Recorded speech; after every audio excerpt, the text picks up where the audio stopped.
क्या आप भी आज़ाद ख्याल एक्स मुस्लिम हैं? इस्लाम की जहालत से परेशान हैं, लेकिन अपना हाले दिल बयां नहीं कर पाते? अब आप अकेले नहीं हैं। आगे आइए और आवाज बुलंद कीजिए ताकि बाकी एक्स मुस्लिम लोगों को हौसला मिल सके आगे आने का और खुलकर जीने का और अपने वतन और दुनिया को इंसानियत के रास्ते पर आगे ले जाने का। मुझे ईमेल करें और मेरे लाइव शो यूं ही कोई शख्स एक्स मुस्लिम नहीं बनता में गेस्ट बनकर आएं और अपनी कहानी सुनाएं। सुनेगी दुनिया, बदलेगी दुनिया। जरूरी नहीं हर कोई आगे लड़ने आए, लेकिन लड़ने वालों का हौसला तो बढ़ाया ही जा सकता है। एक बार खड़े होकर अपने आप को संभाला था, अब खड़े हो जाइए दुनिया को संभालने के लिए। जय हिंद, जय विज्ञान, इंसानियत हाफिज। ये चैनल किसी भी रिलीजन या संगठन की मदद से नहीं चलता है। इस नेक मुहिम में हमारा साथ दीजिए।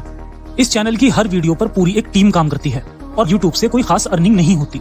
इस चैनल और मिशन को बनाए रखने के लिए आपकी रेगुलर मंथली सपोर्ट की जरूरत है।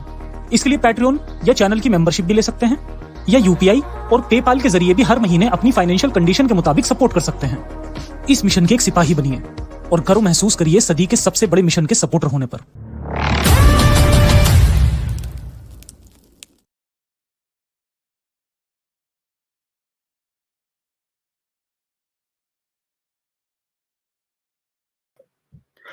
जय हिंद, जय इंसानियत। मैं हूं जफर हेरेटिक और एक बार फिर से बहुत बहुत स्वागत है आप सभी का मेरे शो यूं ही कोई शख्स मुल्हिद नहीं बनता, जिसमें मेरी कोशिश है कि ज़्यादा से ज़्यादा एक्स मुस्लिम लोगों की कहानियां आगे लाई जाएं ताकि इस कॉन्सेप्ट को और कॉमन बनाया जा सके। और आज के हमारे गेस्ट एक हाफिज कुरान हैं और अगर आप हमारे रेगुलर व्यूअर्स हैं तो आपको पता ही होगा कि हाफिज कुरान कौन होता है। नए हैं और इस्लाम को अभी नहीं जानते तो मैं बता दूं कि हाफिज कुरान एक किस्मत का मारा वो बच्चा होता है जिसे पूरा कुरान लाइन बाय लाइन रटना होता है, पूरा कंप्लीट 6,666 आयतें। भले उसको समझ में ना आए, लेकिन उस अरबिक में ही रट्टा मारना होता है।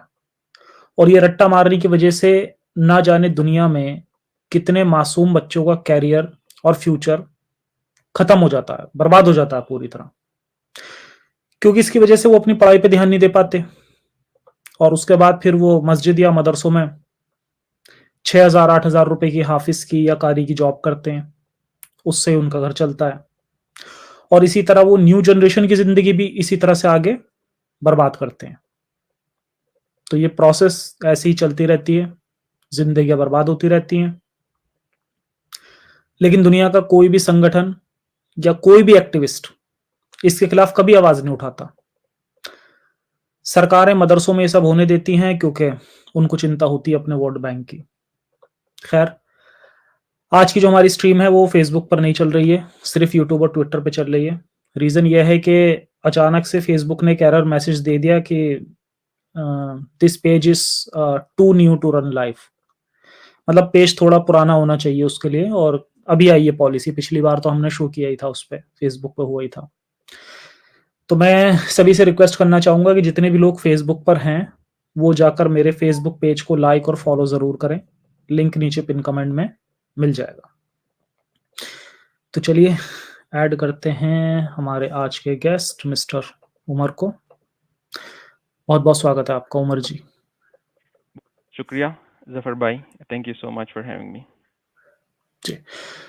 तो शो को शुरू करने से पहले सभी से गुजारिश है कि वीडियो को लाइक कर दें ताकि ज़्यादा से ज़्यादा लोग लाइव भी इनकी कहानी को सुन पाएं। और किसी को कोई सवाल भी पूछना हो तो वो भी आप सुपर चैट्स के या चैट्स के माध्यम से पूछ सकते हैं।